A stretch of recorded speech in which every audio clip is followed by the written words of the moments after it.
प्राचीन काल में अफगानिस्तान आर्यों की पुरातन भूमि थी, जिसका जिक्र ऋग्वेद में भी मिलता है। ऋग्वेद में अफगानिस्तान की कई नदियों और पहाड़ों का विस्तार से उल्लेख किया गया है, जिनमें काबुल और आमू दरिया जैसी नदियां शामिल हैं।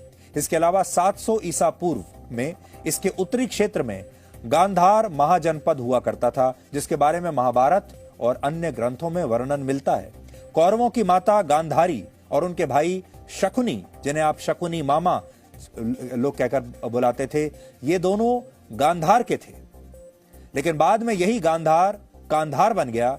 यहां से हिंदू धर्म पूरी तरह से समाप्त हो गया और आज आप उस स्थान को कांधार के नाम से जानते हैं, जो अफगानिस्तान में है, और उस पर आज तालिबान का कब्जा है।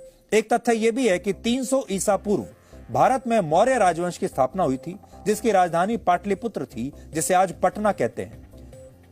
और अफगानिस्तान मौर्य साम्राज्य का सबसे उत्तर पश्चिमी प्रांत हुआ करता था। उस समय अखंड भारत की सीमाएं कहां तक फैली हुई थी, आप इस नक्शे में देख सकते हैं। मौर्य साम्राज्य के बाद अफगानिस्तान में कुषाण राजवंश की स्थापना हुई और इस समय भी अफगानिस्तान अखंड भारत का हिस्सा ही हुआ करता था और यहां जो बहुसंख्यक आबादी थी वो हिंदुओं की थी, जबकि इस्लाम धर्म का नामो निशान तक उस समय वहां नहीं था। यह बात पहली और दूसरी शताब्दी की है। कुषाण साम्राज्य के राजा कनिष्क के शासनकाल के दौरान अफगानिस्तान के शहर सुर्ख कोटल में कई आलीशान और भव्य मंदिरों का निर्माण हुआ और इन मंदिरों के अवशेष आज भी खुदाई के दौरान कभी कभार वहां पर मिल जाते हैं। लेकिन इसके बावजूद तालिबान जैसी ताकतें अफगानिस्तान को इस्लाम धर्म की भूमि बताती हैं, जबकि यह सच है नहीं। सच यह है कि 6ठी शताब्दी में, यानी आज से करीब 1400 वर्ष पहले, इस्लाम धर्म सऊदी अरब से दुनिया में फैलने लगा और यह ऐतिहासिक सत्य है कि जैसे जैसे इस्लाम का प्रसार हुआ, प्रचार हुआ, वैसे वैसे भारत की सीमाएं छोटी होती चली गई। यानी जैसे जैसे इस्लाम फैलता गया, वैसे वैसे भारत सिकुड़ता चला गया। आखिरी बार भारत का नक्शा 1947 में बदला था और उसके पीछे भी इस्लाम ही था, जब पाकिस्तान के रूप में भारत का एक बड़ा हिस्सा भारत से अलग हुआ था। और दुख की बात यह है कि ये जो बंटवारा हुआ था, भारत का नक्शा बदला था, यह भी इस्लाम के धर्म के नाम पर ही बदला था, जब इस्लाम के नाम पर पाकिस्तान का निर्माण हुआ था। यानी तब भी भारत के टूटने की वजह इस्लामिक कट्टरता ही थी। अगर संक्षेप में कहें तो आज से लगभग 1000 साल पहले तक भारत की सीमाएं अफगानिस्तान तक फैली हुई थी और हिंदू धर्म की जड़ें कई देशों में थी। लेकिन धीरे धीरे हिंदू धर्म केवल एक देश तक सीमित रह गया और वो है आज का भारत। और ये सब कैसे हुआ, वो भी आज आपको समझना चाहिए।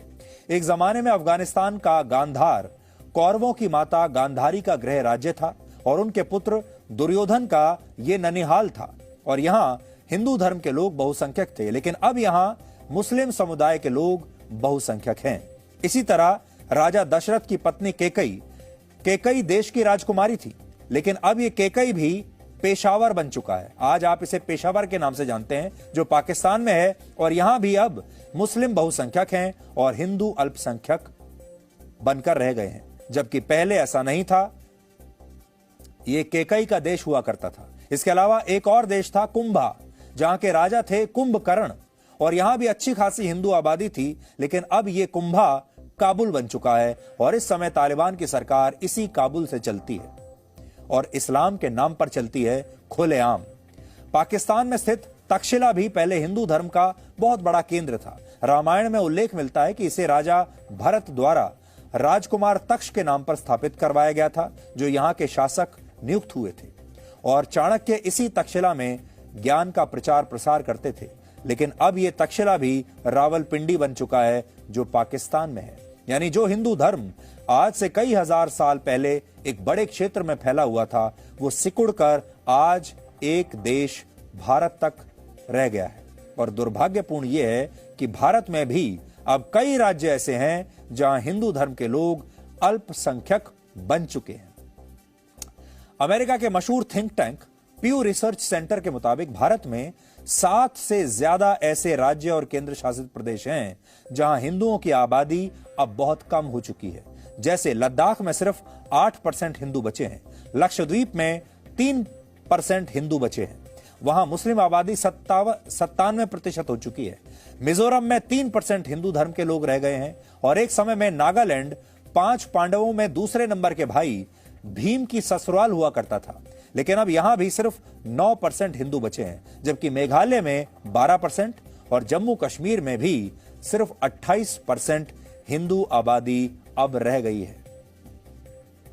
यानी पहले हिंदू धर्म अफगानिस्तान, पाकिस्तान, बांग्लादेश, म्यांमार, नेपाल, श्रीलंका और भूटान में सीमित हो गया और अब जो भारत नाम का एक देश बचा है वहां भी कई राज्यों में हिंदू अल्पसंख्यक बन चुके हैं और ऐसा ही रहा तो आने वाले वर्षों में पश्चिम बंगाल, केरल और आंध्र प्रदेश जैसे राज्यों में भी हिंदू एक दिन अल्पसंख्यक बन जाएंगे, क्योंकि प्यू रिसर्च सेंटर के मुताबिक इन राज्यों में हिंदू आबादी पिछले कुछ वर्षों में तेजी से कम हुई है, जबकि मुस्लिम आबादी उतनी ही रफ्तार से बढ़ रही है।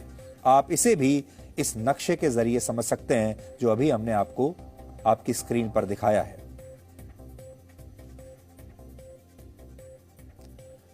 तो अपने ही इतिहास के बारे में हो सकता है कि अफगानिस्तान के लोगों को भी ना पता हो और तालिबान के लोगों को भी शायद ना पता हो कि उनके आने से पहले यहां पर हिंदू राजाओं का ही शासन हुआ करता था, लेकिन हमारे देश के लोगों को कम से कम, और जितने भी भारतीय हैं दुनिया भर में जो हमें इस समय देख रहे हैं, चाहे वो किसी भी देश में रहते हों, उन्हें कम से कम अपने इतिहास के बारे में जरूर पता होना चाहिए। और यह भी पता होना चाहिए कि जैसे जैसे इस्लाम धर्म का विस्तार हुआ वैसे वैसे भारत की जो सीमाएं हैं वो सिकुड़ती चली गई, वैसे वैसे हिंदू संस्कृति और हिंदू धर्म वो भी सिकुड़ता चला गया और आज स्थिति ये आ गई है कि हम ये भी नहीं कह सकते कि भारत के सभी राज्यों में भी हिंदू बहुसंख्यक होंगे।